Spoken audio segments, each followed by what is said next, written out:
جی ناظرین السلام علیکم. کل الیکشن ہے اور گزشتہ رات جو 3 قسم کے واقعات ہوئے اس کا امپیکٹ آنے والے کل پر ہوگا.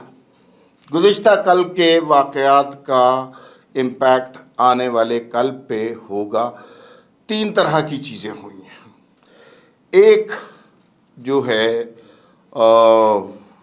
عمران خان صاحب کی تصویر لیک ہوئی ہے اور تحریک انصاف والے اس کے بارے میں کہہ رہے ہیں کہ جو نون لیگ نے جتنی بڑی کیمپین کی، اربوں روپیہ لگایا، بلاول نے اتنی بڑے جلسے کیے، ان سب پر بھاری عمران خان کی ایک تصویر تھی.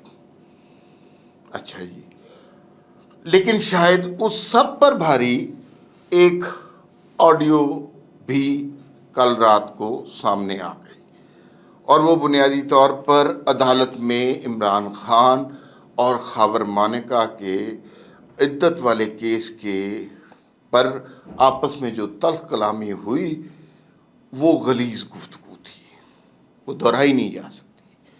اور تیسرا پریڈکشن تھی.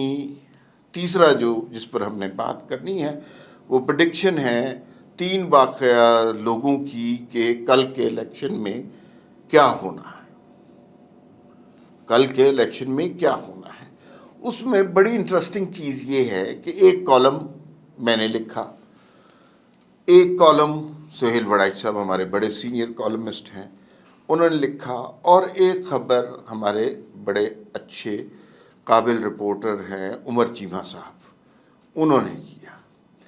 اور ہمارا ویسے کوئی آپس میں رابطہ نہیں ہے خبروں کے، مطلب ویسے تو ظاہر رابطہ ہے لیکن آپس میں کوئی کانٹینٹ شیئرنگ کے حوالے سے کوئی ایسا رابطہ نہیں ہے. تو اتفاق کے بعد 3 لوگوں نے مختلف جگہ بیٹھ کر انالیسس کیا کہ کل کیا ہونے والا ہے، اور اتفاق کی بات یہ ہے کہ تینوں لوگوں کا انالیسس ایک جیسا بن رہا ہے. سملیرٹیز بہت زیادہ ان کے اندر مل رہی ہیں. مجھے خود بہت زیادہ حیرت ہوئی یہ دیکھ کر کہ تینوں لوگ ایک طرح سے سوچ رہے ہیں اور تینوں مختلف طرح سے سوچنے والے لوگ ہیں، اور وہ ضروری تھوڑی ہے کہ کسی ایک بات پر متفق ہونے والے لوگ ہیں. تو یہ بڑی حیرت انگیز بات ہے. اب ذرا آ جاتے ہیں، پہلے یہ 3 مسئلے ہم نے ڈسکس کرنے ہیں آج کے اس ویلاگ میں.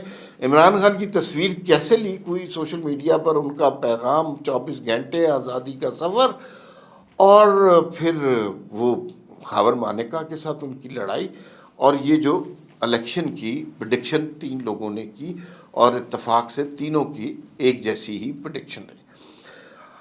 اچھا جی، کل رات کو اچانک تحریک انصاف کے جو سوشل میڈیا پلیٹ فارمز تھے وہاں سے ایک عمران خان کی تصویر لیک ہوئی. اچھا، تصویر لیک کیسے ہوئی یہ بڑی حیرت انگیز بات ہے. اچھا، آج کل کے دور میں ظاہر ہے جو لوگ عمران خان سے ملتے ہیں ان کی بہت تلاشی لی جاتی ہوگی، یقیناً سکروٹنی کی جاتی ہوگی، موبائل رکھوا لیے جاتے ہوں گے، کیونکہ اس طرح کے سینسٹیو قیدی سے کوئی بھی، جب ذوالفقار علی بھٹو قید ہوں گے ان سے بھی جب ملنے جاتے ہوں گے لوگ ان کی بھی تلاشی لی جاتی ہوگی، جو نواز شریف جب قید ہوں گے ان سے بھی جو لوگ ملنے جاتے ہوں گے ان کی بھی تلاشی لی جاتی ہوگی، لیکن اور عمران خان سے بھی جو ملنے جاتے ہیں تلاشی لی جاتی ہوگی. اب اس میں وکیل بھی ہیں، اس میں سنتری بھی ہیں، اس میں گارڈ بھی ہیں، اس میں اور بھی عملہ ہے، سیکیورٹی والے بھی ہیں، بہت سارے لوگ ملنے جاتے ہوں گے نا. تو اور میرا نہیں خیال کسی کو وہ جو کیمرہ ہے وہ لے جانے کی ضرورت ہوگی. آج کل کے دور میں موبائل ہے لیکن موبائل کی بھی اجازت کسی کو نہیں دور. لیکن آج کل میں ماڈرن گیجٹری اتنی امپورٹنٹ ہو گئی ہوئی ہے، اتنی کامن ہو گئی ہوئی ہے کہ اب آپ کو وہ والا اس طرح کے کیمروں کی ضرورت ہی نہیں پڑ رہی نا. اب تو گھڑی کے اندر، اور وہ تصویر اگر آپ دیکھیں، تصویر اس اینگل سے لی ہے جیسے کسی نے یوں کر کے، کچھ لوگ کہہ رہے ہیں کہ جیسے یہ آئی فون والی گھڑی ہوتی ہے اس کے اندر بھی کوئی سسٹم ہوتا ہے، یہاں سے کسی نے، اور گھڑی ہے، گھڑی کو کیسے چیک کیا جا سکتا ہے؟ اب کسی کی گھڑی تھوڑی چیک کی جا سکتی ہے، کسی نے یہاں سے یوں کر کے بٹن دبایا اور عمران خان کی ایک تصویر آ گئی ہے۔ تو عمران خان کے، یا پھر آج کل کے پین بھی ایسے آئے ہیں کہ پین کسی نے لکھنے کے لیے رکھا ہے اور ادھر سے دیکھتے دیکھتے ایک کلک کیا اور عمران خان کی تصویر۔ اینک میں بھی اب کیمرے آگے ہوئے ہیں، تو وہ اب تو بہت بہت خطرناک قسم کی ٹیکنالوجی اور گیجٹری آ گئی ہے نا، تو لوگوں کو سمجھ نہیں آ رہی۔ تو اب وہ تصویر آ گئی اور تہلکہ مچ گیا۔ ساتھ ہی عمران خان کے سوشل میڈیا پلیٹ فارم پر پیغام چلنا شروع ہو گیا کہ اگلے 24 گھنٹوں میں، اور جناب وہ آپ نے آزادی کا پیغام، آزادی کا سفر اور یہ وہ۔ تو ظاہر ہے یہ ایک لیپس بھی ہے۔ لیپس وہ ہے کہ جو جن تصویر نہیں آنی چاہیے تھی، اگر یہ آ سکتی ہے تو پھر تو کسی کوئی بھی تصویر آ سکتی ہے۔ یہ نہیں ہو سکتا کہ یہ تصویر جان بوجھ کر ریلیز کروائی گئی ہو۔ یہ جو لوگ اس طرح کی تھیوریاں کریٹ کرنے کی کوشش کر رہے ہیں نا، میرے خیال میں وہ تھیوریاں غلط کریٹ کرنے کی کوشش کر رہے ہیں۔ یہ ممکن نہیں ہے کہ یہ جان بوجھ کر یہ کریٹ کی گئی ہوگی۔ یہ بہرحال ایک لیپس ہوا ہے، سیکیورٹی لیپس ہے، اور غلطی ہوئی ہے، اور یہ غلطی نہیں ہونی چاہیے تھی۔ اور جو تحریک انصاف والے ہیں، ظاہر ہے عمران خان کے چاہنے والوں کے لیے یہ بہت بڑی سمجھ لیں اچیومنٹ ہے کہ انہوں نے عمران خان کی اتنے عرصے کے بعد تصویر دیکھ لی، کیونکہ عمران خان صاحب جو ہیں وہ تو پہلے تو روز ہر وقت کسی نہ کسی چینل پر نظر آیا کرتے تھے، اب بڑے عرصے کے بعد ان کی کوئی تصویر نظر آئی ہے، اور ویسے ٹھیک ٹھاک نظر آ رہے ہیں خان صاحب، کوئی ایسا نہیں ہے کہ کوئی تشدد کا شکار، کوئی ایسا یہ وہ۔ جو لوگ یہ تھیوریاں بتا رہے ہیں کہ اس تصویر سے بڑی کیمپین کوئی نہیں ہو سکتی، میرے خیال میں وہ کوئی خوابوں کی دنیا میں رہ رہے ہیں۔ کیمپینیں شمپینیں ہو چکی ہوئی ہیں، خان صاحب ماضی ہو چکے ہوئے ہیں، تصویریں لائیں یا نہ لائیں تو اس سے کوئی فرق نہیں پڑتا۔ اور حالات اب بہت بدل گئے ہوئے ہیں، اب وہ لاڈلے والا تصور نہیں کیا گیا، نہیں رہا، اب معاملات بدل گئے۔ دوسرا اب بات آ جاتی ہے، اب وہ بات کرنا بھی بڑا مشکل ہے، اور بات ہے بھی زباں زد عام میں بات۔ اب جو بات زباں زد عام ہو اور اس کے اوپر بات نہ کی جائے تو وہ بھی جرنلسٹک ایتھکس کے خلاف ہے، تو وہ بات کرنا بھی ضروری ہوتی ہے۔ ظاہر ہے سارا سوسائٹی ایک بات کر رہی ہے تو وہ بات تو ہے، اس میں خبر تو ہے نا۔ اب کل وہ جو ایک آڈیو لیک آئی ہے، اور وہ خاور مانیکا اور عمران خان کی عدت والے کیس میں جو آپس میں تلخ کلامی ہوئی ہے، بھائی لوگ کہتے ہیں اس پہ بات نہیں کرنی چاہیے۔ دنیا بھر میں اس طرح کا واقعہ ہوتا، لیڈر کسی بھی قوم کا ہوتا تو اس پہ بحث ہوتی۔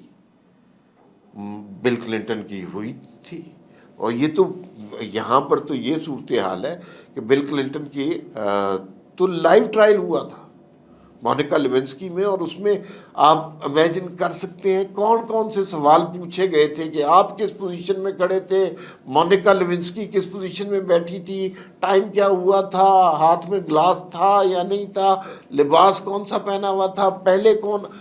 یہ لائیو ٹرائل میں ہوا بل کلنٹن کے، اور پوری دنیا نے دیکھا، قوم نے نہیں پوری دنیا نے دیکھا۔ تو یہ تو مثلا جب اس طرح کے آپ لیڈر ہوتے ہیں تو پھر آپ کو یہ سب کچھ بھگتنا پڑتا ہے۔ تو یہ ساری کچھ بڑی غلیظ گفتگو ہے، اور یہ مثلا یہ کوئی نون لیگ نے تھوڑی ٹرائل شروع کرایا ہے عدت والا کیس، یہ کوئی شہباز شریف نے تھوڑی شروع کرایا ہے، یا مریم نواز یا نواز شریف نے تھوڑی شروع کرایا ہے، یا عابد شیر علی نے تھوڑی کیس کرایا ہے۔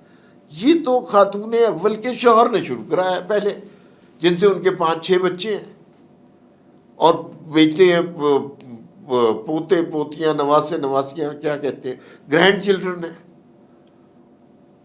تو وہ انہوں نے کرایا ہے نا، وہی گفتگو کر رہے ہیں۔ اب وہ جس طرح کی گفتگو کر رہے ہیں کہ عمران خان کے اور خاتون اول کے پہلے ہی بہت زیادہ تعلقات تھے، اور وہ خود وٹنس رہے ہیں، تو یار یہ کس قسم کا ماحول ہے، غلاظت، کراہت آتی ہے۔ تو میرے خیال میں جو کیمپین تحریک انصاف والے سوچ رہے ہیں کہ تصویر آنے سے معاملہ بدل گیا ہے، میرے خیال میں آڈیو آنے سے معاملہ زیادہ بدل گیا ہے، اور یہ زیادہ خطرناک ہو گیا۔ اور آخر میں وہ بات کہ میں نے جو کالم لکھا، اگر آپ میرے ٹویٹر پہ جائیں تو پڑھ لیں، سہیل وڑائی صاحب نے جو کالم لکھا وہ ان کے ٹویٹر پہ پڑھ لیں، عمر چیمہ صاحب نے جو خبر لکھا تحریر کی نیوز میں وہ بھی دیکھ لیں۔ تو وہ بنیادی طور پر تینوں چیزیں ایک ہی نقطے پہ منتج ہو رہی ہیں، کنکلوڈ ایک ہی چیز پہ ہو رہی ہیں کہ ایک بڑی وکٹری کل نون لیگ کو مل رہی ہے۔ اب ظاہر ہے نشستوں کا کوئی جوتشی تھوڑی ہے، نجومی تھوڑی ہے کہ حتمی طور پہ بتائے گا، لیکن 110-20 نشستیں پلس مائنس نون لیگ کو ملیں گی۔ سہیل وڑائی صاحب نے یہ لکھا کہ پہلے ان کا سوچا جا رہا تھا کہ پیپلز پارٹی کے ساتھ کوئی معاملہ طے کرا دیا جائے گا، لیکن اب سوچا جا رہا ہے بنگلہ دیش ماڈل اپنایا جائے گا اور 10 سال تک نون لیگ کو حکومت کرنے دی جائے گی تاکہ وہ معیشت کو مستحکم کریں اور اداروں کے ساتھ بھی صحیح طریقے سے چلیں۔ تو عمر چیمہ صاحب نے جو لکھا، انہوں نے لکھا جی کہ مختلف اداروں سے، مزدوروں یونین کے ساتھ اور بورڈز کے ساتھ اور مختلف اداروں سے جو انفارمیشن اکٹھی ہوئی اس کے مطابق کل لینڈ سلائیڈ وکٹری مل رہی ہے نون لیگ کو۔ میں نے جو لکھا، میرے اندازے کے مطابق وزیر اعظم چوتھی دفعہ نواز شریف صاحب بننے لگے ہیں اور اس میں کوئی رکاوٹ پیدا نہیں ہونے لگی۔ تو دیکھیں کل کیا بنتا ہے، فی الوقت اتنا ہی، پھر ملاقات ہوگی۔ اللہ حافظ۔